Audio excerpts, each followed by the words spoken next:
Welcome back everyone, this is Mondo All Day, back with another video. And in this video, we'll be taking a look at Batman, the Collector's Edition. This is going to be Batman from the Bat-Manga wave or storyline.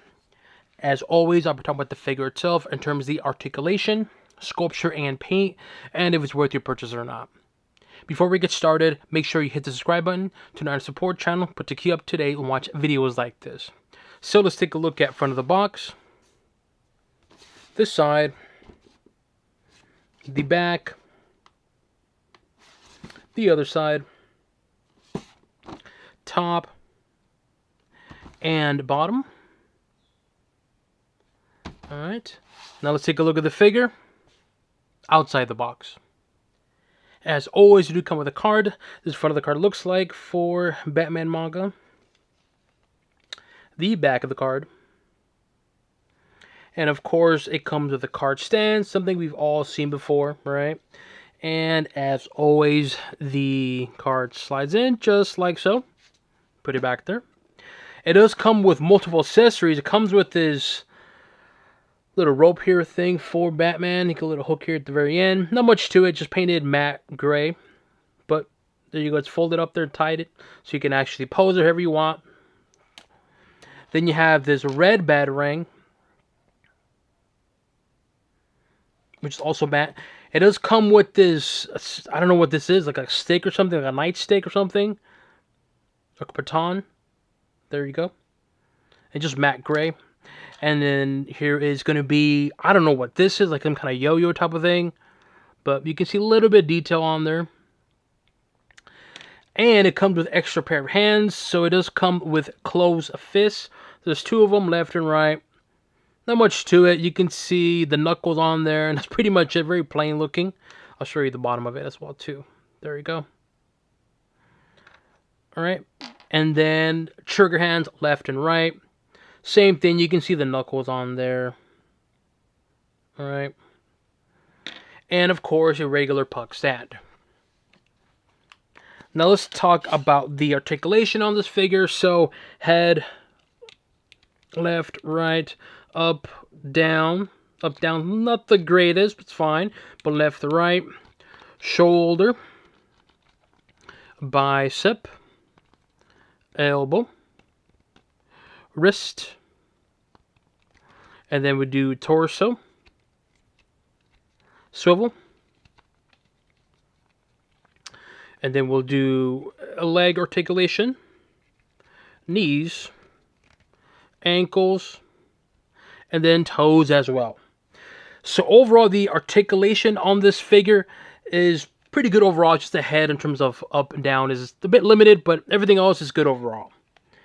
Now let's talk about the figure itself, because let's be honest, a lot of us did not expect McFarlane to do something like this, which is Bat-Manga. And I'll be completely honest with you, I've never heard of Bat-Manga until I heard about the release and I saw images of it, and I'm like, okay, this looks cool. Can be weird looking, yes, but let's see how it works.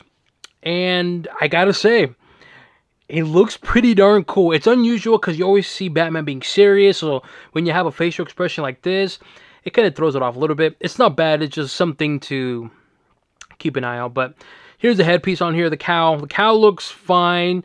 You got the painted, I don't know what this here, paint on the front, the black, similar to the actual comic right there. Then you got the painted eyebrows, really defined eyebrows. You got that whole chola eyebrows on there, painted white. You got the nose is painted gray, but also around it is going to be black, similar to, of course, the comic, right? Then you got the nice little teeth, the teeth on there. They're just a straight painted white line, painted on the cheeks as well too, and of course the white eyes. You know me, I'm a sucker for white eyes. And the Batman cowl itself is just clean, plain looking. Not much to it, right? In terms of the cowl. And again, it's going to be light gray. And so, overall, the headpiece, I think it's fine. It's nothing crazy or anything like that. It's something different and unique. And I gotta say, it looks cool. Is it for everyone? Probably not. I'm not hating on the figure, but I can see some people skipping this figure. Because, again, when I think of Batman, I think of him like really menacing and like mean mugging type of look, but having like a small grin, it's a little off. Not bad, it's just a little off. And then here we have the arms.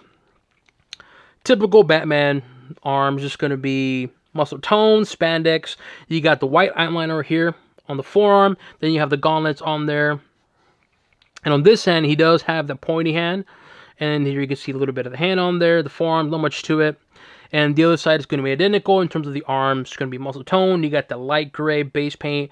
Then you have here the gray on the forearm, and then the gauntlets as well too. And then you got the white outline. I actually do like this whole white thing on here. It makes it pop even bit more. Then you have the Bat-Manga logo on there. I like it's actually sculpted and actually painted, because I know this part is painted here, the black right here. So this is actually sculpted on there, which I actually like. It makes it pop a bit more. Right, it's just a matte color. And then you have typical upper body spandex Batman figure, which is very muscle tone. You can see on there. And let's take a look at the cape. The cape is going to be the plastic cape, and the cape itself, it looks nice. A little bit of a style design, right? It goes a little bit to the right or to the left if you're looking at it from the front view. But the cape itself, it looks fine. Nice, clean looking gray cape. And so overall, the upper body on this figure, I gotta say, it looks good. I don't hate it. I think it looks good. Nothing great about it to me. I don't see anything great about it, but I think it's a nice, good-looking figure. Again, it's Bat-Manga, so it's a little bit different, but I think McFarlane did a really good job with it. So far, I'm liking this figure, and I do like this right here, the little white outline right here. Something about that, just having it painted white, it just pops a bit more. It gives it the extra look to it. So kudos to you, McFarlane. Did he do squats? Well, let's find out. And somewhat squats. Not the greatest, but it does something there, right? The squats. Take a look at the back. So here we have the hamstrings on here. Just again, similar to the upper body, you get the muscle tone spandex. There's the back of the boot. Similar to the forearms. It's also going to be present here on the back of the boot. The white, which looks really, really nice. Makes it pop. Here is going to be the side of the boot with the leg and the feet. The feet are very, very, very clean, plain looking. Not much to it. And here's the front of the boots as well. Again, that little white outline looks nice. Gray boots on there. And there's the legs. You can see on there the thigh muscle, the inner legs. Inner thighs, excuse me, not inner legs. Very spandex muscle tone. Then utility belt. The utility belt looks nice. The color, though, it's a little peachy. It's not bad. It's just kind of like not my typical color for a utility belt for Batman. Then you have the white outline, which I like that on the buckle. But the utility belt has like a peach color look, similar to the Batman logo on here. Also present here in the belt. But I do like how it's separated. You notice that? I like how it's very separated. The compartments. I actually like that. So thank you for that, McFarlane. And so overall, the figure itself, it's a good looking figure. Is it for everyone? No, not at all. I can already tell some people are going to skip this because it's, again, it's not because it's just a manga, but just the figure, especially the headpiece, it just kind of looks a little off. It looks different. I don't hate it. To me, I think it looks good. But again, it's not for everyone. And so for me, I actually like the figure. I know there's a platinum version. It's going to be, I believe it's like black and white. I have an image to the right. You can see the platinum version. And so will I be chasing that platinum? If I find it in person, yeah. If not, no big deal for me. So, regardless of that, though, I gotta say this figure, I think McFarlane did a good job with this figure. It's not great for me, but I think it's a good-looking figure. And so, to me, it's a great addition to the DC Multiverse. But, of course, the main question is it really worth it? Should you go out and get this figure?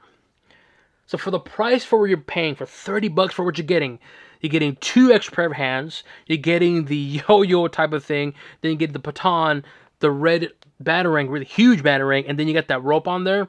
Again, for $30, I gotta say, for $30, this is a good deal. Regardless of the price, though, what I think about the figure itself, I like the figure. To me, it's not great. I think it's a nice, solid, good-looking figure. But again, it's not for everyone. The headpiece is probably gonna be a turn off for a lot of people. It's something that you have to see it in person. Hope that makes sense. Because that smirk is just, when I think of Batman, as I mentioned, I think of him like a mean face, right? Like something intimidating. So seeing a Batman like this, it's just kind of like, it's a little off or different. So to me, I like it. But again, I can see some people not liking it. So overall, what do I give this figure? I give Bat-Manga, the collector's edition figure, thumbs up for me. for the price, for what you're getting, and all the accessories for 30 bucks, you cannot deny this is a good value for money. I mean, we got Starfire for 30 bucks. It came with 2 accessories, and that's that. This one, you're getting multiple accessories and extra pair of hands for the same price. So, again, for the price, for what you're getting, and the figure itself, I think that's a really good deal. So, once again, thumbs up for me. Here we have Bat-Manga next to the Jokerized Batman Dark Knight Returns, Target exclusive. Both good looking figures, but out of these two, I'm going to go for this one. I know it's very gimmicky, the whole Dark Knight Returns Batman, but I don't care. I think it's a cool looking figure, and I think they did a really good job with this Jokerized gimmick. Now that we have Bat-Manga, are we going to get like a Robin manga? That'd be kind of cool. Something different, right? But nonetheless, Jokerized Dark Knight Returns next to Bat-Manga. Here we have the Detective Comics Batman next to the Bat-Manga. Man, this figure's pretty darn tall. Comparing it now to this one, yeah, this is a lot taller. And I will say it now, I'm starting to like the whole cloth cape that's also wired. At first, I wasn't a big fan, but I started playing around with the posing, and you know what? I'm starting to understand the love for the cloth wired cape. So, I don't know, I'm starting to like it. I'm not 100% into it, like I'm all about it. I'm starting to kind of get the feel of it, right? The enjoyment of having a wired cloth cape, because the customization, the posing, you can do so much with it. It's pretty darn fun. But nonetheless, here we have the Detective Comics next to Bat-Manga. Here we have a classic figure. I say classic, this is one of the originals, Platinum One or Chase figures. Here we have Batman, I believe it's 1000 comics. This is going to be the blue variant or the Chase next to Bat-Manga. 2 comic accurate figures. But as I mentioned, in terms of the facial expression, look at this one, right? Look at this. All right, see if my camera can pick it up. It's not bad. It's just kind of like, all right. But then when you have something like this, just look at that. You get that mean mugging face, right? This is how I think of Batman. Not like this where it's like a smiling. Again, I don't hate it. Don't get me wrong. I'm not saying I don't like it. It's just different. That's all it is. But it's all good, though. Here we have 2 comic accurate figures. Batman 1000 comics next to Bat-Manga. Here we have another collector's edition figure. It's going to be Penguin. And, of course, Bat-Manga.